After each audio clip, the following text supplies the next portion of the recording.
Unlock ಮಾಡಿದ ಸರ್ಕಾರದಿಂದ ಮಾರ್ಗಸೂಚಿ ರಿಲೀಸ್. ಲಾಕ್ ತೆರವುಗೊಳಿಸಿದ್ರು ಕರುನಾಡಿನಲ್ಲಿ ಯಾವುದಕ್ಕೆಲ್ಲ ಷರತ್ತು, ಬದಲಾವಣೆ ಬಯಸಿದವರಿಗೆ ಟಾಂಗ್ ಕೊಟ್ಟಿದ್ದು ಹೇಗೆ ಸಿಎಂ ಬಿಎಸ್ವೈ?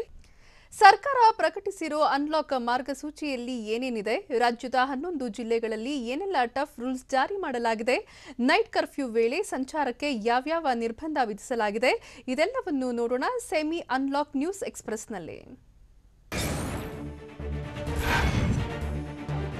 ಕೊರೋನಾ ನಿಯಂತ್ರಣಕ್ಕೆ ಬರ್ತಿದ್ದಂತೆ ಇನ್ನು 2 ದಿನಗಳಲ್ಲಿ 19 ಜಿಲ್ಲೆಗಳಿಗೆ ಲಾಕ್ನಿಂದ ಮುಕ್ತಿ ಸಿಗ್ತಿದೆ. ಪಾಸಿಟಿವಿಟಿ ರೇಟ್ ಕಡಿಮೆಯಾಗ್ತಿದ್ದಂತೆ ಅನ್ಲಾಕ್ ನಿರ್ಧಾರ ಮಾಡಿದ್ದು ಸರ್ಕಾರ ಪರಿಷ್ಕೃತ ಮಾರ್ಗಸೂಚಿ ಪ್ರಕಟಿಸಿದೆ. ರಾಜ್ಯದ 19 ಜಿಲ್ಲೆಗಳಲ್ಲಿ ನಿರ್ಬಂಧ ಸಡಿಲಿಕೆ ಮಾಡಿದ್ದು ಹಲವು ವಿನಾಯಿತಿಗಳನ್ನು ನೀಡಲಾಗಿದೆ. ಜೊತೆಗೆ ಜನರ ಅನಗತ್ಯ ಸಂಚಾರ ತಡೆಯಲು ನೈಟ್ ಕರ್ಫ್ಯೂ, ವೀಕೆಂಡ್ ಕರ್ಫ್ಯೂ ಜಾರಿ ಮಾಡಲಾಗಿದೆ.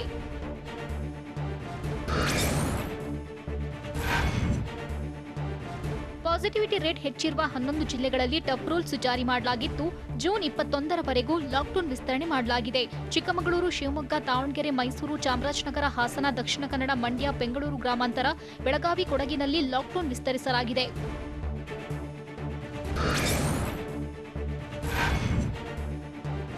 ಜೂನ್ 21ರ ಬೆಳಗ್ಗೆ 6ರವರೆಗೆ 11 ಜಿಲ್ಲೆಗಳಲ್ಲಿ ನಿರ್ಬಂಧ ಜಾರಿಯಲ್ಲಿರಲಿದೆ. ಜೊತೆಗೆ ಜಿಲ್ಲಾ ಉಸ್ತುವಾರಿ ಸಚಿವರು, ಜಿಲ್ಲಾಧಿಕಾರಿಗಳಿಗೆ ಮತ್ತಷ್ಟು ಹೊಣೆ ನೀಡಲಾಗಿದೆ. ಜೂನ್ 21ರ ತನಕ 11 ಜಿಲ್ಲೆ ಸಂಪೂರ್ಣ ಬಂದ್ ಆಗಲಿದ್ದು ಬೆಳಗ್ಗೆ 6ರಿಂದ 10 ಗಂಟೆ ತನಕ ಅಗತ್ಯ ವಸ್ತು ಖರೀದಿಗೆ ಅವಕಾಶ ಇರಲಿದೆ. ಮದ್ಯ ಖರೀದಿಗೆ ಬಾರ್ಗಳು ಬೆಳಗ್ಗೆ 10 ಗಂಟೆ ತನಕ ಓಪನ್ ಇರಲಿದ್ದು ಇದರ ಜೊತೆ ಜಿಲ್ಲಾಧಿಕಾರಿ ತೆಗೆದುಕೊಂಡ ಕಠಿಣ ನಿಯಮಗಳು ಜಾರಿಯಲ್ಲಿ ಇರಲಿದೆ.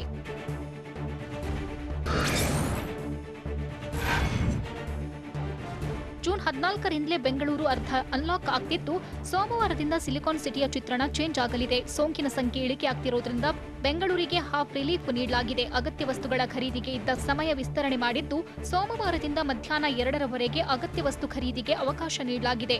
ಅಲ್ಲದೆ ಮಧ್ಯಾಹ್ನ 2 ಗಂಟೆವರೆಗೆ ಬೀದಿ ಬದಿ ವ್ಯಾಪಾರಿಗಳು ವ್ಯಾಪಾರ ಮಾಡಬಹುದಾಗಿದೆ.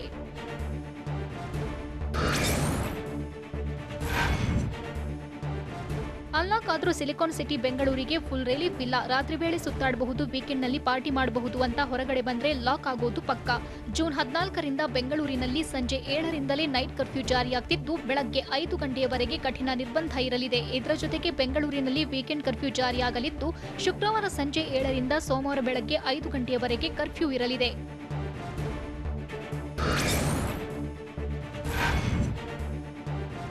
ರಾಜ್ಯ ಸರ್ಕಾರದಿಂದ ಅನ್ಲಾಕ್ ಮಾರ್ಗಸೂಚಿ ಪ್ರಕಟ ಮಾಡಿದ್ದು ಸಂಜೆ 7 ಗಂಟೆಯಿಂದ ಬೆಳಗ್ಗೆ 5ರವರೆಗೆ ನೈಟ್ ಕರ್ಫ್ಯೂ ಜಾರಿಯಲ್ಲಿ ಇರಲಿದೆ. ನೈಟ್ ಕರ್ಫ್ಯೂ ವೇಳೆ ಯಾರೂ ಸಹ ಸಂಚರಿಸುವಂತಿಲ್ಲ. ಕೇವಲ ತುರ್ತು ಸೇವೆಗಳಿಗಷ್ಟೇ ಅವಕಾಶವಿದ್ದು ಕೈಗಾರಿಕಾ ಸಿಬ್ಬಂದಿ ಐಡಿ ಕಾರ್ಡ್ ತೋರಿಸಿ ಓಡಾಡಬಹುದಾಗಿದೆ. ವೈದ್ಯಕೀಯ ತುರ್ತು ಸೇವೆಗಳಿಗೆ ಸಂಪೂರ್ಣ ವಿನಾಯಿತಿ ನೀಡಿದ್ದು ಇ-ಕಾಮರ್ಸ್ ಸೇವೆಗೆ ಯಾವುದೇ ನಿರ್ಬಂಧ ಇಲ್ಲ. ರೈಲು, ವಿಮಾನ ನಿಲ್ದಾಣಕ್ಕೆ ತೆರಳಲು ಟಿಕೆಟ್ ತೋರಿಸಬೇಕಾಗಿದೆ.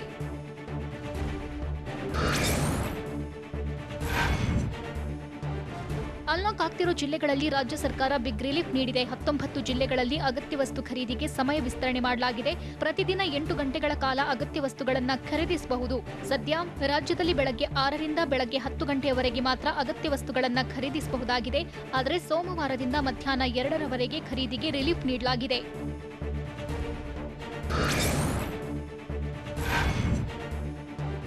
ಕೊರೋನಾ ಪಾಸಿಟಿವಿಟಿ ಇಳಿದಿರೋ ಜಿಲ್ಲೆಗಳಲ್ಲಿ ರಾಜ್ಯ ಸರ್ಕಾರ ಸೆಮಿ ಅನ್ಲಾಕ್ ಮಾಡಿದೆ. ಜೂನ್ 14ರಿಂದ ಬೆಂಗಳೂರು ಸೇರಿದಂತೆ ರಾಜ್ಯದ 19 ಜಿಲ್ಲೆಗಳು ಅನ್ಲಾಕ್ ಆಗ್ತಿದೆ. ಆದರೂ ಬಸ್ ಓಡಾಟಕ್ಕೆ ಸರ್ಕಾರ ಅವಕಾಶ ನೀಡಿಲ್ಲ. ಬೆಂಗಳೂರು ಸೇರಿದಂತೆ ರಾಜ್ಯಾದ್ಯಂತ ಕೆಎಸ್ಆರ್ಟಿಸಿ, ಬಿಎಂಟಿಸಿ, ಖಾಸಗಿ ಬಸ್ ಸಂಚಾರಕ್ಕೆ ನಿರ್ಬಂಧ ವಿಧಿಸಲಾಗಿದೆ. ಜೂನ್ 21ರ ಬಳಿಕ ಬಸ್ ಸಂಚಾರಕ್ಕೆ ಅವಕಾಶ ನೀಡುವ ನಿರೀಕ್ಷೆ ಇದೆ.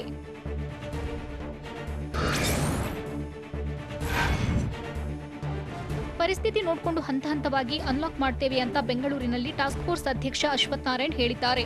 ಯಾವ ರೀತಿ ಸಮಸ್ಯೆ ನಿರ್ವಹಣೆ ಸಾಧ್ಯವೆಂದು ನೋಡ್ತೇವೆ. ಅಲ್ಲದೆ ಲಾಕ್ಡೌನ್ನಿಂದ ಇಷ್ಟು ದಿನ ಸೋಂಕು ಇಳಿಮುಖವಾಗಿತ್ತು. ಆದ್ರೀಗ ಅನ್ಲಾಕ್ ಆದ ಮೇಲೆ ಜನ ಓಡಾಡ್ತಾರೆ. ಹಾಗಾಗಿ ಸಹಜವಾಗಿಯೇ ಸೋಂಕು ಹೆಚ್ಚಳವಾಗ್ತದೆ ಎಂದು ಅಶ್ವಥ್ ನಾರಾಯಣ್ ತಿಳಿಸಿದ್ರು.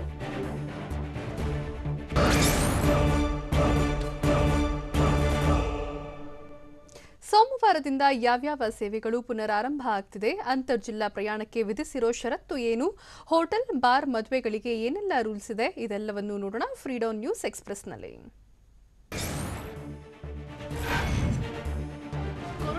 ಆಗುತ್ತಿದ್ದಂತೆ ಮುಕ್ಕಾಲು ಕರ್ನಾಟಕ ಅರ್ಧ ಓಪನ್ ಆಗ್ತಿದೆ. ಸೋಮವಾರದಿಂದ ಜನಜೀವನ ಬದಲಾಗುತ್ತಿದ್ದು ಜೂನ್ 21ರವರೆಗೂ ಹೊಸ ರೂಲ್ಸ್ ಜಾರಿಯಲ್ಲಿ ಇರಲಿದೆ. 11 ಜಿಲ್ಲೆಗಳಲ್ಲಿ ಲಾಕ್ಡೌನ್ ಮುಂದುವರೆದರೆ 19 ಜಿಲ್ಲೆಗಳಲ್ಲಿ ಹಾಕಿದ ಬೀಗ ತೆಗೆಯುತ್ತಿದ್ದಾರೆ. ಸರ್ಕಾರ ಲಾಕ್ಡೌನ್ ಮಾರ್ಗಸೂಚಿ ಪ್ರಕಟಿಸಿದ್ದು ಸೋಮವಾರದಿಂದ ಹೊಸ ನಿಯಮ ಜಾರಿಗೆ ಬರುತ್ತದೆ.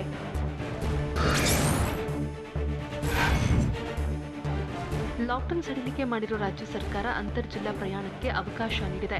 ಬೆಳಗ್ಗೆ 5 ಗಂಟೆಯಿಂದ ಸಂಜೆ 7 ಗಂಟೆವರೆಗೂ ಒಂದು ಜಿಲ್ಲೆಯಿಂದ ಮತ್ತೊಂದು ಜಿಲ್ಲೆಗೆ ಓಡಾಡಬಹುದು.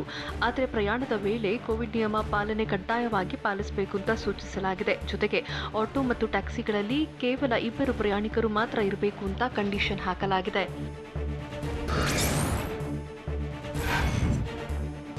ಲಾಕ್ಡೌನ್ ಸಡಿಲಿಕೆ ಆದರೂ ಕೂಡ ಹೋಟೆಲ್ಗಳಲ್ಲಿ ಕೂತು ತಿನ್ನೋಕೆ ಅವಕಾಶ ಇರಲ್ಲ.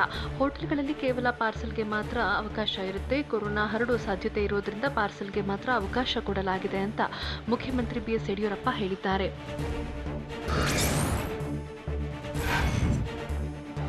ಸಿಲಿಕಾನ್ ಸಿಟಿ ಬೆಂಗಳೂರು ಅನ್ಲಾಕ್ ಆದರೂ ಮೆಟ್ರೋ ಸಂಚಾರ ಆರಂಭಿಸಲ್ಲ. ಅನ್ಲಾಕ್ ಆದರೂ ಮೆಟ್ರೋ ಸಂಚಾರಕ್ಕೆ ಸಂಪೂರ್ಣ ನಿರ್ಬಂಧ ವಿಧಿಸಲಾಗಿದೆ. ಅನ್ಲಾಕ್ನಲ್ಲಿ ಮೆಟ್ರೋ ಸಂಚಾರಕ್ಕೆ ಅವಕಾಶ ಸಿಗುವ ನಿರೀಕ್ಷೆ ಇತ್ತು. ಪಾಸ್ ಇದ್ದವರಿಗೆ ಸಂಚಾರಕ್ಕೆ ಅವಕಾಶ ನೀಡುತ್ತಾರೆ ಅಂತ ಹೇಳಲಾಗ್ತಿತ್ತು. ಆದರೆ ಮೆಟ್ರೋ ಓಡಾಟಕ್ಕೆ ಬ್ರೇಕ್ ಕೊಟ್ಟು ಸರ್ಕಾರ ಶಾಕ್ ಕೊಟ್ಟಿದೆ. ಸದ್ಯ ರಾಜ್ಯದಲ್ಲಿ ಲಾಕ್ಡೌನ್ ಜಾರಿಯಲ್ಲಿದ್ದು ಬೆಳಗ್ಗೆ 10 ಗಂಟೆವರೆಗೂ ಮಾತ್ರ ಮದ್ಯ ಖರೀದಿಗೆ ಅವಕಾಶ ಇದೆ. ಆದರೆ ಸೋಮವಾರದಿಂದ ಮದ್ಯಪ್ರಿಯರಿಗೆ ಮಧ್ಯಾಹ್ನದವರೆಗೂ ಕಿಕ್ ಸಿಗಲಿದೆ. ರಾಜ್ಯ ಸರ್ಕಾರ ಮದ್ಯಪ್ರಿಯರಿಗೆ ಗುಡ್ ನ್ಯೂಸ್ ಕೊಟ್ಟಿದ್ದು ಬಾರ್ ಓಪನ್ಗೆ ಇದ್ದ ಸಮಯ ವಿಸ್ತರಿಸಿದೆ. ಮದ್ಯ ಪಾರ್ಸಲ್ಗೆ ಮಧ್ಯಾಹ್ನ 2 ಗಂಟೆವರೆಗೂ ಅವಕಾಶ ನೀಡಿದೆ. Bar and restaurant, wine store, MSILಗಳಲ್ಲಿ ಮಧ್ಯಾಹ್ನ 2 ಗಂಟೆವರೆಗೂ ಪಾರ್ಸಲ್ ಪಡೆಯಬಹುದಾಗಿದೆ.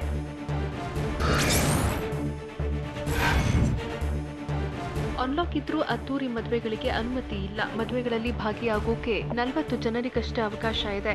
ಆದರೆ ಅಂತ್ಯಕ್ರಿಯೆಯಲ್ಲಿ ಭಾಗಿಯಾಗೋಕೆ 5 ಅವಕಾಶ ನೀಡಿದ್ದಾರೆ. ರಾಜ್ಯ ಸರ್ಕಾರ ಅನ್ಲಾಕ್ ಗೈಡ್ಲೈನ್ಸ್ ಪ್ರಕಟ ಮಾಡಿದೆ.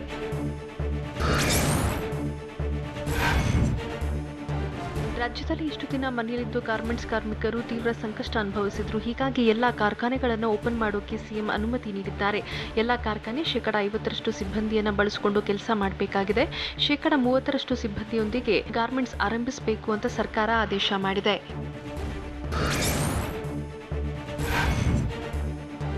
ಕಳೆದ 45 ದಿನದಿಂದ ಮನೆವಾಸದಲ್ಲಿದ್ದ ಜನರಿಗೆ ಕೊರೋನಾ ಗೈಡ್ಲೈನ್ ಸಿಕ್ಕಿದೆ. ಪಾರ್ಕ್ಗಳಲ್ಲಿ ವಾಯು ವಿಹಾರ ಮಾಡೋಕೆ ಅವಕಾಶ ಕೊಡಲಾಗಿದೆ.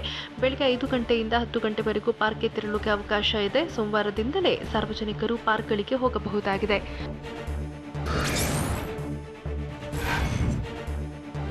ಮೊದಲ ಹಂತದಲ್ಲಿ ಬಹುತೇಕ ಸೇವೆಗೆ ಅರ್ಧ ಅನುಮತಿ ನೀಡಲಾಗಿದೆ. ಆದರೆ ಕೆಲವೊಂದು ಸೇವೆಗೆ ಮುಂದಿನ ಹಂತದಲ್ಲಿ ಪರ್ಮಿಷನ್ ನೀಡುವ ಸಾಧ್ಯತೆ ಇದೆ. ಮಾಲ್, ಥಿಯೇಟರ್ಗಳಿಗೆ ಸರ್ಕಾರ ಮತ್ತೆ ಅನುಮತಿ ನೀಡಿಲ್ಲ. ಅಲ್ಲದೆ ಸದ್ಯಕ್ಕೆ ರಾಜ್ಯದಲ್ಲಿ ಜಿಮ್, ಸ್ವಿಮ್ಮಿಂಗ್ ಪೂಲ್ ಓಪನ್ ಮಾಡದೇ ಇರೋಕೆ ರಾಜ್ಯ ಸರ್ಕಾರ ತೀರ್ಮಾನಿಸಿದ್ದು ಮುಂದಿನ ಹಂತದಲ್ಲಿ ಗ್ರೀನ್ ಸಿಗ್ನಲ್ ನೀಡುವ ಸಾಧ್ಯತೆ ಇದೆ.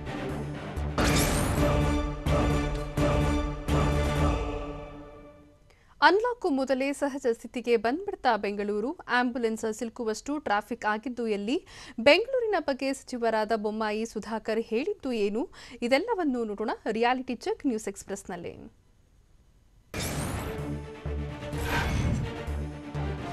ಬೆಂಗಳೂರು ಅನ್ಲಾಕ್ ಆಗೋಯ್ತಾ ಅನ್ನೋ ಪ್ರಶ್ನೆ ಮೂಡಿತ್ತು. ಯಾಕಂದ್ರೆ ನಗರದ ವಿವಿಧೆಡೆ ಲಾಕ್ಡೌನ್ ಮಧ್ಯೆಯೂ ವಾಹನಗಳ ಸಂಚಾರ ಹೆಚ್ಚಾಗಿತ್ತು. ಅದರಲ್ಲೂ ಹೆಬ್ಬಾಳ, ಕೊಡಿಗೆಹಳ್ಳಿ, ಬ್ಯಾಟರಾಯಪುರ ರಸ್ತೆಗಳಲ್ಲಿ ವಾಹನಗಳ ಸಂಚಾರ ಹೆಚ್ಚಾಗಿತ್ತು. ಹಾಗಾಗಿ ಬೆಂಗಳೂರು ಇಂದಿನಿಂದಲೇ ಸಹಜ ಸ್ಥಿತಿಗೆ ಮರಳುತ್ತಿದ್ಯಾ ಅನ್ನೋ ಪ್ರಶ್ನೆ ಮೂಡಿತ್ತು. ಫ್ಲೈಓವರ್ಗಳು ಬಂದಿದ್ರೂ ಸರ್ವಿಸ್ ರಸ್ತೆಗಳಲ್ಲಿ ವಾಹನಗಳ ದಟ್ಟಣೆ ಜೋರಾಗಿತ್ತು.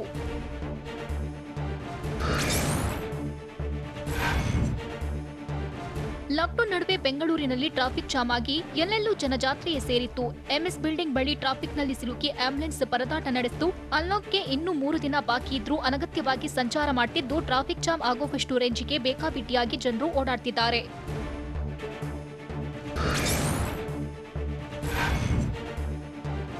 ಯಶವಂತಪುರದ ಸುತ್ತಮುತ್ತಲ ರಸ್ತೆಗಳಲ್ಲೂ ವಾಹನಗಳ ಸಂಚಾರ ಹೆಚ್ಚಾಗಿತ್ತು. ಫ್ಲೈಓವರ್ ಸೇರಿದಂತೆ ಎಲ್ಲಾ ರಸ್ತೆಗಳಲ್ಲೂ ವಾಹನಗಳ ಓಡಾಟ ಎಂದಿನಂತಿತ್ತು. ಇನ್ನು ಮಾರುಕಟ್ಟೆಯಲ್ಲಿ ವ್ಯಾಪಾರ ವಹಿವಾಟು ಕೂಡ ಹೆಚ್ಚಾಗಿತ್ತು. ಒಂದೆಡೆ ತರಕಾರಿ, ಹಣ್ಣು ಸೇರಿ ಅಗತ್ಯ ವಸ್ತು ಖರೀದಿಯಲ್ಲಿ ಜನರು ಮಗ್ನರಾಗಿದ್ರೆ, ಮತ್ತೊಂದೆಡೆ ಅಲ್ಲಲ್ಲಿ ಗುಂಪು ಗುಂಪಾಗಿ ಓಡಾಡ್ತಿದ್ದವರ ಸಂಖ್ಯೆಯೂ ಕೂಡ ಹೆಚ್ಚಿತ್ತು.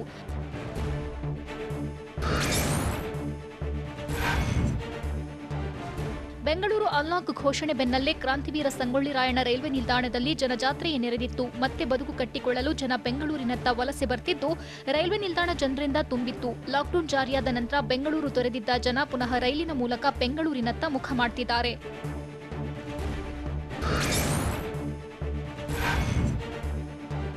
ಲಾಕ್ಡೌನ್ ನಡುವೆ ಬೇಕಾಬಿಟ್ಟಿ ಓಡಾಡ್ತಿರೋರಿಗೆ ಗೃಹ ಸಚಿವ ಬಸವರಾಜ ಬೊಮ್ಮಾಯಿ ಎಚ್ಚರಿಕೆ ನೀಡಿದ್ದಾರೆ. ರಾಜ್ಯದ ಜನ ಸಹಕರಿಸಬೇಕು, ಪೊಲೀಸರು ಗದಾ ಪ್ರಹಾರ ಮಾಡುವುದಕ್ಕೆ ಅವಕಾಶ ಕೊಡಬೇಡಿ ಅಂತ ಬೆಂಗಳೂರಲ್ಲಿ ಸಚಿವ ಬಸವರಾಜ ಬೊಮ್ಮಾಯಿ ಹೇಳಿದ್ರು. ಅನ್ಲಾಕ್ ಪ್ರಕ್ರಿಯೆಗಳು ಸೋಮವಾರದಿಂದ ಅನ್ವಯ ಆಗಲಿದ್ದು, ಜೂನ್ 21ರವರೆಗೂ ನೈಟ್ ಕರ್ಫ್ಯೂ, ವೀಕೆಂಡ್ ಕರ್ಫ್ಯೂ ಇರುತ್ತೆ. ಬಳಿಕ ಕರ್ಫ್ಯೂ ವಿಸ್ತರಣೆ ಅಥವಾ ತೆರವು ಮಾಡುವ ಬಗ್ಗೆ ನಿರ್ಧಾರ ಮಾಡ್ತೇವೆ ಎಂದು ಸಚಿವರು ತಿಳಿಸಿದ್ರು.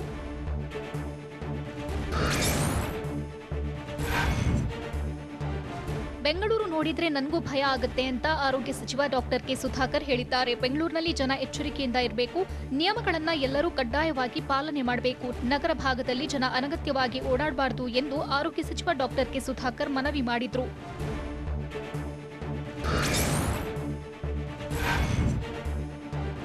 ಲಾಕ್ಡೌನ್ ಇದ್ರೂ ಬೆಂಗಳೂರಲ್ಲಿ ವಾಹನಗಳು ಬೇಕಾಬಿಟ್ಟಿ ಓಡಾಡ್ತಿವೆ. ಆದ್ರೆ ಪೊಲೀಸರು ಹಿಡಿತಿಲ್ಲ ಅಂತ ಕೇರ್ಲೆಸ್ ಮಾಡಿದ್ರೆ ಬಿಗ್ ಶಾಕ್ ಕಾದಿದೆ. ರೂಲ್ಸ್ ಉಲ್ಲಂಘಿಸೋರಿಗೆ ಬಿಸಿ ಮುಟ್ಟಿಸೋಕೆ ಖಾಕಿ ಮಾಸ್ಟರ್ ಪ್ಲಾನ್ ಮಾಡಿದ್ದು, ಸಿಸಿ ಕ್ಯಾಮೆರಾಗಳ ಮೂಲಕ ಕೇಸ್ ದಾಖಲಾಗ್ತಿದೆ. ಬೆಂಗಳೂರಲ್ಲಿ ನಿಯಮ ಉಲ್ಲಂಘಿಸೋರ ಮೇಲೆ ಸಿಸಿ ಕ್ಯಾಮೆರಾ ಕಣ್ಣಿಟ್ಟಿದ್ದು, ಸಿಸಿಟಿವಿ ಮುಖಾಂತರ ಸಂಚಾರಿ ಪೊಲೀಸರು ಕಾರ್ಯನಿರ್ವಹಣೆ ಮಾಡ್ತಿದ್ದಾರೆ.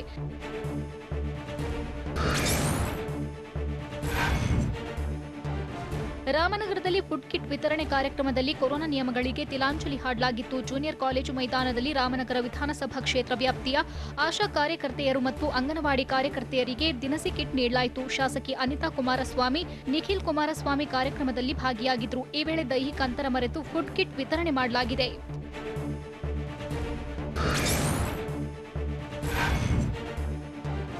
ಲಾಕ್ಡೌನ್ ಮಧ್ಯೆಯೂ ಮದುವೆಗೆ ಹೊರಟಿದ್ದವರಿಗೆ ಪೊಲೀಸರು ಶಾಕ್ ಕೊಟ್ಟಿದ್ದಾರೆ. ಹುಬ್ಬಳ್ಳಿಯಿಂದ ಧಾರವಾಡಕ್ಕೆ ಮಿನಿ ಗೂಡ್ಸ್ ವಾಹನದಲ್ಲಿ ಮದುವೆಗೆ ಜನರು ಆಗಮಿಸಿದ್ರು. ಆದರೆ ಧಾರವಾಡದ ಟೋಲ್ ನಾಕಾ ಬಳಿ ವಾಹನ ತಪಾಸಣೆ ವೇಳೆ ವಿದ್ಯಾಗಿರಿ ಠಾಣೆ ಪೊಲೀಸರು ವಾಹನ ವಶಕ್ಕೆ ಪಡೆದಿದ್ದಾರೆ. ಪೊಲೀಸರು ವಾಹನ ಹಿಡಿಯುತ್ತಿದ್ದಂತೆಯೇ 15 ಜನ ಇಳಿದು ಹೋಗಿದ್ದಾರೆ.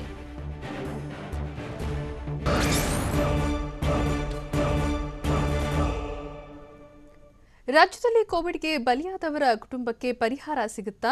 ಕೋವಿಡ್ ಕೇರ್ ಸೆಂಟರ್ನಲ್ಲಿ ಹೋಮ ಮಾಡಿದ್ದು ಯಾರು? 1 ತಿಂಗಳಲ್ಲಿ 80 ಜನ ಕೊನೆಯುಸಿರೆಳೆದ ಗ್ರಾಮ ಯಾವುದು? ಇದೆಲ್ಲವನ್ನು ನೋಡೋಣ ಕೊರೋನಾ ಖಾತಾ ನ್ಯೂಸ್ ಎಕ್ಸ್‌ಪ್ರೆಸ್‌ನಲ್ಲಿ. ಕೋವಿಡ್ಗೆ ಬಲಿಯಾದವರ ಕುಟುಂಬಗಳಿಗೆ ಪರಿಹಾರ ವಿಚಾರಕ್ಕೆ ಸಂಬಂಧಪಟ್ಟಂತೆ ಸಿಎಂ ಯಡಿಯೂರಪ್ಪ ಹಾಸನದಲ್ಲಿ ಮಾತನಾಡಿದ್ದಾರೆ. ನಮ್ಮ ಹಣಕಾಸು ಇತಿಮಿತಿ ನೋಡಿಕೊಂಡು ಪರಿಹಾರ ನೀಡೋ ಬಗ್ಗೆ ನಿರ್ಧರಿಸ್ತೀವಿ ಅಂತ ಹೇಳಿದ್ದಾರೆ. ಈ ಮೂಲಕ ಸೋಂಕಿತರ ಕುಟುಂಬಗಳ ನೆರವಿಗೆ ನಿಲ್ಲೋ ಕುರಿತು ಪೂರಕವಾಗಿ ಮಾತನಾಡಿದ್ದಾರೆ. ಕೊರೋನಾ ನಿಯಂತ್ರಣ ಸಭೆಯಲ್ಲಿ ಸಿಎಂ ಭಾಗಿಯಾಗಿದ್ದ ವೇಳೆ ಜನಪ್ರತಿನಿಧಿಗಳು ಪರಿಹಾರ ನೀಡುವಂತೆ ಒತ್ತಾಯಿಸಿದರು.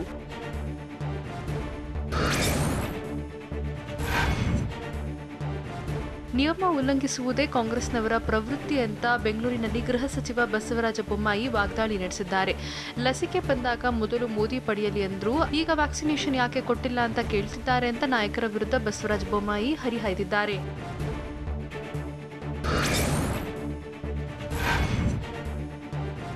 ಎರಡನೇ ಅಲೆಯಲ್ಲಿ 2652 ಮಕ್ಕಳಿಗೆ ಕೊರೋನಾ ಸೋಂಕು ತಗುಲಿತ್ತು ಅಂತ ಸಚಿವೆ ಶಶಿಕಲಾ ಜೊಲ್ಲೆ ತಿಳಿಸಿದ್ದಾರೆ. 18 ವರ್ಷದ ಒಳಗಿನ ಮಕ್ಕಳಿಗೆ ಪಾಸಿಟಿವ್ ಕಾಣಿಸಿದಾಗ ಚಿಕಿತ್ಸೆ ನೀಡಲಾಗಿದೆ.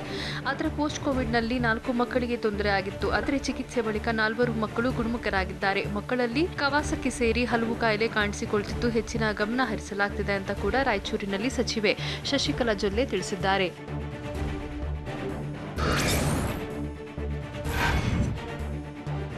ದಾವಣಗೆರೆ ಜಿಲ್ಲೆ ಹೊನ್ನಾಳಿ ತಾಲೂಕಿನ ಅರಬಘಟ್ಟದ ಬಳಿ ಕೋವಿಡ್ ಕೇರ್ ಸೆಂಟರ್ಗೆ ಹೊನ್ನಾಳಿ ತಹಸೀಲ್ದಾರ್ ಸಿಪಿಐ ಭೇಟಿ ನೀಡಿದ್ರು. ಇದೇ ಕೋವಿಡ್ ಕೇರ್ ಸೆಂಟರ್ನಲ್ಲಿ ಕಳೆದ 6 ದಿನದಿಂದ ವಾಸ್ತವ್ಯ ಹೂಡಿರೋ ಶಾಸಕ ರೇಣುಕಾಚಾರ್ಯ ಮೃತ್ಯುಂಜಯ ಹೋಮ ಮಾಡಿಸಿದ್ರು. ಅಲ್ಲದೆ ಹೋಳಿಗೆ ಊಟನೂ ಹಾಕಿಸಿದ್ರು. ಹೀಗಾಗಿ ಕೋವಿಡ್ ರೂಲ್ಸ್ ಉಲ್ಲಂಘಿಸಿದ ಆರೋಪದ ಮೇಲೆ ಶಾಸಕ ರೇಣುಕಾಚಾರ್ಯ ವಿರುದ್ಧ ಅಧಿಕಾರಿಗಳು ದೂರು ದಾಖಲಿಸುವ ಸಾಧ್ಯತೆ ಇದೆ.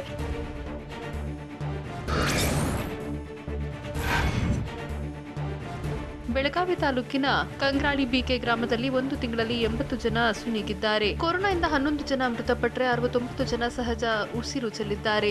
ಇದೀಗ ಗ್ರಾಮದಲ್ಲಿ ಮತ್ತೆ 140ಕ್ಕೂ ಹೆಚ್ಚು ಜನರಲ್ಲಿ ಸೋಂಕು ಕಾಣಿಸಿಕೊಂಡಿದ್ದು ಗ್ರಾಮಸ್ಥರನ್ನ ಮತ್ತಷ್ಟು ಆತಂಕಕ್ಕೆ ದೂಡಿದೆ. ರೋಗ ಕಾಣಿಸಿಕೊಂಡು ಕೊನೆ ಕ್ಷಣದಲ್ಲಿ ಆಸ್ಪತ್ರೆಗೆ ದಾಖಲಾಗ್ತಿರೋದ್ರಿಂದ ಗ್ರಾಮದಲ್ಲಿ ಸಾವಿನ ಸಂಖ್ಯೆ ಹೆಚ್ಚಾಗಿದೆ ಅಂತ ಹೇಳಲಾಗಿದೆ. ಆದರೆ ಇದ್ಯಾವುದಕ್ಕೂ ಹೆದರದೆ ಗ್ರಾಮದಲ್ಲಿ ಜನ ಬಿಂದಾಸಾಗಿ ಓಡಾಟ ಮುಂದುವರೆಸಿದ್ದಾರೆ. ಹೀಗಾಗಿ ಆಶಾ ಕಾರ್ಯಕರ್ತೆಯರು ಕೊರೋನಾ ಬಗ್ಗೆ ಜಾಗೃತಿ ಮೂಡಿಸುತ್ತಿದ್ದಾರೆ.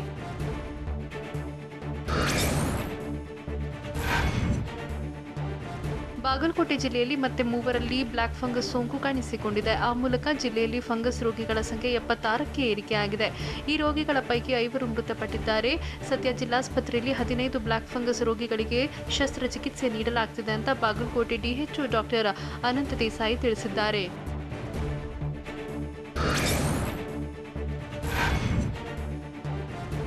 ಸೋಂಕಿನಿಂದ ಗುಣಮುಖವಾದ ಮಕ್ಕಳಲ್ಲಿ MIS-C ಸಮಸ್ಯೆ ಕಾಣಿಸಿಕೊಳ್ತಿದೆ ಅಂತ ಮಂಡ್ಯ ಜಿಲ್ಲಾ ಆರೋಗ್ಯ ಅಧಿಕಾರಿ ಹೇಳಿದ್ದಾರೆ. MIS-C ಅಂದ್ರೆ multi-system inflammatory syndrome in children ಅಂತ. ಈ ರೋಗ ಲಕ್ಷಣ 4 ಮಕ್ಕಳಲ್ಲಿ ಪತ್ತೆಯಾಗಿದೆ. 4 ಪೈಕಿ 2 ಮಕ್ಕಳಿಗೆ ಚಿಕಿತ್ಸೆ ನೀಡಿ ಮನೆಗೆ ಕಳುಹಿಸಲಾಗಿದೆ. ಉಳಿದ 2ರಿಗೆ ಮಂಡ್ಯ ಮೆಡಿಕಲ್ ಕಾಲೇಜಿನಲ್ಲಿ ಚಿಕಿತ್ಸೆ ನೀಡಲಾಗ್ತಿದೆ. ಜ್ವರ, ಚರ್ಮದಲ್ಲಿ ಗುಳ್ಳೆಗಳು ಕಾಣಿಸಿಕೊಳ್ಳುವುದು MIS-C ರೋಗದ ಲಕ್ಷಣವಾಗಿದೆ. ಆದರೆ ಇದರಿಂದ ಯಾರೂ ಸಹ ಆತಂಕಕ್ಕೆ ಒಳಗಾಗುವುದು ಬೇಡ ಅಂತ ಕೂಡ ಆರೋಗ್ಯ ಅಧಿಕಾರಿ ಡಾಕ್ಟರ್ ಧನಂಜಯ್ ಹೇಳಿದ್ದಾರೆ.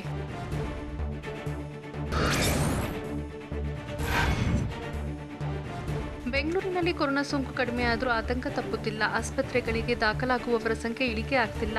15 ದಿನದಿಂದಲೂ ಸೋಂಕಿತರ ಸಂಖ್ಯೆ ಇಳಿಕೆಯಾಗಿದ್ದು ಬೆಂಗಳೂರಲ್ಲಿ 1919 ಜನ ಕ್ರಿಟಿಕಲ್ ಸ್ಟೇಜ್ನಲ್ಲಿದ್ದಾರೆ. ನಾರ್ಮಲ್ ಬೆಡ್ನಲ್ಲಿ 592 ಜನ ಚಿಕಿತ್ಸೆ ಪಡೆದಿದ್ರೆ HTU ಬೆಡ್ನಲ್ಲಿ 1064 ಜನರಿಗೆ ಟ್ರೀಟ್ಮೆಂಟ್ ಕೊಡಲಾಗ್ತಿದೆ. ಇನ್ನು ICU ಬೆಡ್ನಲ್ಲಿ 356 ಜನ, ICU ವೆಂಟಿಲೇಟರ್ ಬೆಡ್ನಲ್ಲಿ 499 ಸೋಂಕಿತರಿಗೆ ಚಿಕಿತ್ಸೆ ಕೊಡಲಾಗ್ತಿದೆ. ಇನ್ನು 2511 ರೋಗಿಗಳು ಆಸ್ಪತ್ರೆಯಲ್ಲೇ ಇದ್ದಾರೆ. ಈ ಮೂಲಕ ಕೊರೋನಾ ಅಟ್ಟಹಾಸ ಕಡಿಮೆ ಆಗಿಲ್ವಾ ಅನ್ನೋ ಪ್ರಶ್ನೆ ಮೂಡಿದೆ.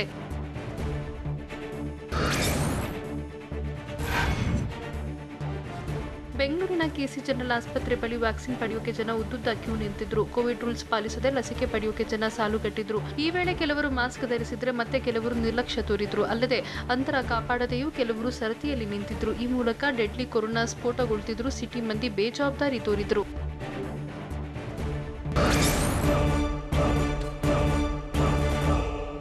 2 ವರ್ಷ ನಾನೇ ಸಿಎಂ ಅಂತ ವಿರೋಧಿ ಬಣಕ್ಕೆ ಸಿಎಂ BS5 ಟಾಂಗ್ ಕೊಟ್ಟಿದ್ದು ಹೇಗೆ? ಕಿಮ್ಸ್ನ ದಗಲ್ಬಾಜಿ ವೈದ್ಯರಿಗೆ ಎದುರಾದ ಶಾಕ್ ಹೇಗಿತ್ತು? ಹೇಗಿರುತ್ತೆ ಪ್ರಥಮ PUC ಆನ್ಲೈನ್ ಪರೀಕ್ಷೆ? ಇದೆಲ್ಲವನ್ನು ನೋಡೋಣ ಸಮಗ್ರ ನ್ಯೂಸ್ ಎಕ್ಸ್‌ಪ್ರೆಸ್‌ನಲ್ಲಿ. 2 ವರ್ಷ ನಾನೇ ಮುಖ್ಯಮಂತ್ರಿ ಆಗಿರ್ತೇನೆ ಅಂತ ಹಾಸನದಲ್ಲಿ ಸಿಎಂ BS ಯಡಿಯೂರಪ್ಪ ಹೇಳಿದ್ದಾರೆ. ರಾಜ್ಯದಲ್ಲಿ ನಾಯಕತ್ವ ಬದಲಾವಣೆ ಪ್ರಶ್ನೆನೇ ಇಲ್ಲ ಅಂತ ರಾಜ್ಯ ಬಿಜೆಪಿ ಉಸ್ತುವಾರಿ ಅರುಣ್ ಸಿಂಗ್ ಹೇಳಿದ್ದಾರೆ. ಈ ಅವಧಿ ಪೂರ್ಣ BS5 ಅವರೇ ಇರ್ತಾರೆ ಅಂತ ಹೇಳಿದ್ದಾರೆ. ಅವರೇ ಹೀಗೆ ಹೇಳಿದ ಮೇಲೆ ಈ ಪ್ರಶ್ನೆ ಉದ್ಭವ ಆಗಲ್ಲ.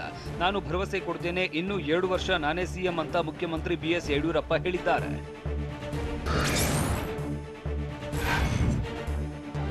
ಹೈಕಮಾಂಡ್ ನನ್ನ ಮೇಲೆ ವಿಶ್ವಾಸವಿಟ್ಟಿದ್ದು, ಇದರಿಂದ ನನ್ನ ಜವಾಬ್ದಾರಿ ಜಾಸ್ತಿ ಅಂತ ಸಿಎಂ BS5 ಹೇಳಿದ್ದಾರೆ. ಉಸ್ತುವಾರಿಯ ಯಾವುದೇ ಬದಲಾವಣೆ ಇಲ್ಲ ಎಂದಿದ್ದಾರೆ. ಅವರ ನೇತೃತ್ವದಲ್ಲಿ ಒಳ್ಳೆಯ ಕೆಲಸ ಆಗ್ತಾ ಇದೆ, ಮತ್ತಷ್ಟು ಒಳ್ಳೆಯ ಕೆಲಸ ಆಗಬೇಕು ಅಂತ ಹೇಳಿದ್ದಾರೆ. ಅಲ್ಲದೆ ಪ್ರಧಾನಿ ಮೋದಿ, ಅಮಿತ್ ಶಾ ನನ್ನ ಮೇಲೆ ಪ್ರೀತಿ ವಿಶ್ವಾಸವಿಟ್ಟಿದ್ದಾರೆ.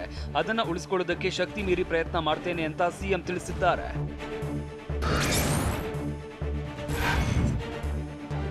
ಮುಂದಿನ 2 ವರ್ಷ ನಾನೇ ಸಿಎಂ ಅಂತ ಸಿಎಂ ತಿಳಿಸಿದ್ದು, ಇದರಲ್ಲಿ ಯಾವುದೇ ಗೊಂದಲ ಇಲ್ಲ ಅಂತ ಬೆಂಗಳೂರಿನಲ್ಲಿ ಡಾಕ್ಟರ್ CN ಅಶ್ವಥ್ ನಾರಾಯಣ್ ಹೇಳಿದ್ದಾರೆ.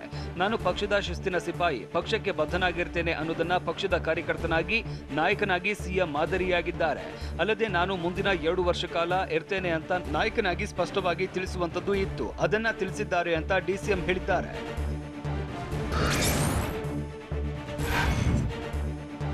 ಹುಬ್ಬಳ್ಳಿಯ ಕಿಮ್ಸ್ ಆಸ್ಪತ್ರೆ ಕರ್ಮಕಾಂಡ ಸಂಬಂಧ ಆಸ್ಪತ್ರೆಗೆ ವೈದ್ಯಕೀಯ ಶಿಕ್ಷಣ ಇಲಾಖೆ ನಿರ್ದೇಶಕರ ತಂಡ ಭೇಟಿ ನೀಡಿ ಪರಿಶೀಲನೆ ನಡೆಸಿದೆ. TV9 ರಹಸ್ಯ ಕಾರ್ಯಾಚರಣೆಯಲ್ಲಿ ಕಿಮ್ಸ್ ವೈದ್ಯರ ಕಳ್ಳಾಟ ಬಯಲಾಗಿತ್ತು. TV9 ವರದಿಯಿಂದ ಎಚ್ಚೆತ್ತ ಅಧಿಕಾರಿಗಳು ವರದಿ ಕೇಳಿದ್ರು. ಆದರೆ ಕಿಮ್ಸ್ ನಿರ್ದೇಶಕರು ಕೆಲಸಗಳ್ಳ ವೈದ್ಯರ ರಕ್ಷಣೆಗೆ ನಿಂತಿದ್ದರು. ಹೀಗಾಗಿ ಕಿಮ್ಸ್ ನಿರ್ದೇಶಕರ ವರದಿ ತಿರಸ್ಕರಿಸಿ ವೈದ್ಯಕೀಯ ಶಿಕ್ಷಣ ಇಲಾಖೆ ನಿರ್ದೇಶಕರೇ ಖುದ್ದು ಭೇಟಿ ನೀಡಿದ್ದಾರೆ.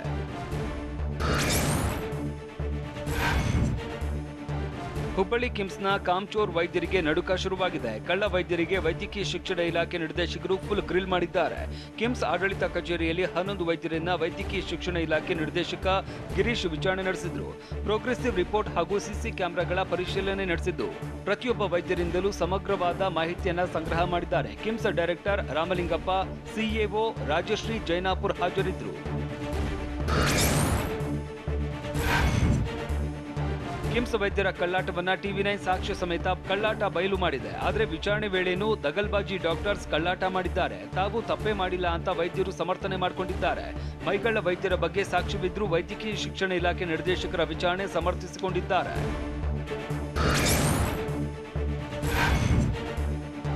ಶಾಲೆ ಆರಂಭಕ್ಕೂ ಮುನ್ನವೇ ಕೆಲವೆಡೆ ಫೀಸ್ ಟಾರ್ಚರ್ ಶುರುವಾಗಿದೆ. ಹೀಗಾಗಿ ಮುಖ್ಯಮಂತ್ರಿ BS ಯಡಿಯೂರಪ್ಪ ಖಾಸಗಿ ಶಾಲೆಗಳಿಗೆ ಎಚ್ಚರಿಕೆ ನೀಡಿದ್ದಾರೆ.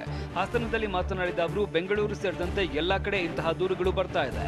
ಶಾಲೆ ಆರಂಭವಾಗದೆ ಮಕ್ಕಳಿಗೆ ತೊಂದರೆ ಕೊಡಬಾರದು. ಹಾಗೆ ಮಾಡಿದವರಿಗೆ ಈಗಾಗಲೇ ನೋಟಿಸ್ ಕೊಟ್ಟಿದ್ದೇವೆ, ಇನ್ನು ಬಲವಂತ ಮಾಡಿದ್ರೆ ಕಠಿಣ ಕ್ರಮ ಕೈಗೊಳ್ತೇವೆ ಅಂತ ತಿಳಿಸಿದರು.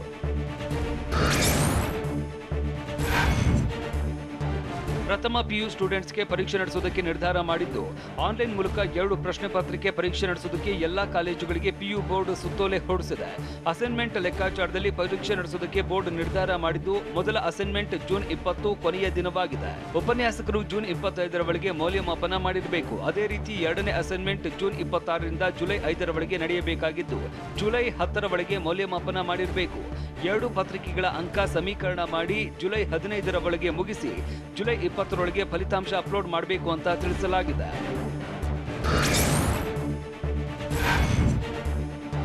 ಪ್ರಥಮ ಪಿಯು ವಿದ್ಯಾರ್ಥಿಗಳು ವೆಬ್ಸೈಟ್ನಿಂದ ಪ್ರಶ್ನೆ ಪತ್ರಿಕೆ ಡೌನ್ಲೋಡ್ ಮಾಡಿಕೊಳ್ಳಬೇಕಿದ್ದು ಉತ್ತರ ಬರೆದು ವಾಟ್ಸ್ಆಪ್, ಇಮೇಲ್, ಅಂಚೆ ಮೂಲಕ ಉಪನ್ಯಾಸಕರಿಗೆ ಉತ್ತರ ಪತ್ರಿಕೆ ಕಳುಹಿಸಬೇಕು. ಬಳಿಕ ಉಪನ್ಯಾಸಕರು ಸ್ಟೂಡೆಂಟ್ಸ್ ಅಚೀವ್ಮೆಂಟ್ ಟ್ರ್ಯಾಕಿಂಗ್ ಸಿಸ್ಟಮ್ ಮೂಲಕ ಫಲಿತಾಂಶ ಅಪ್ಲೋಡ್ ಮಾಡಬೇಕು. ಪ್ರತಿ ವಿಷಯದಲ್ಲಿ ಕನಿಷ್ಠ 35 ಅಂಕ ಕಡ್ಡಾಯವಾಗಿ ನೀಡಬೇಕಾಗಿದ್ದು ಪ್ರಾಕ್ಟಿಕಲ್ ಕ್ಲಾಸ್ ಆಧಾರದಂತೆ ನಿಷ್ಪಕ್ಷಪಾತವಾಗಿ ಅಂಕ ನೀಡುವಂತೆ ಎಲ್ಲಾ ಪಿಯು ಕಾಲೇಜುಗಳಿಗೆ ಪಿಯು ಬೋರ್ಡ್ ಸುತ್ತೋಲೆ ಹೊರಡಿಸಿದೆ.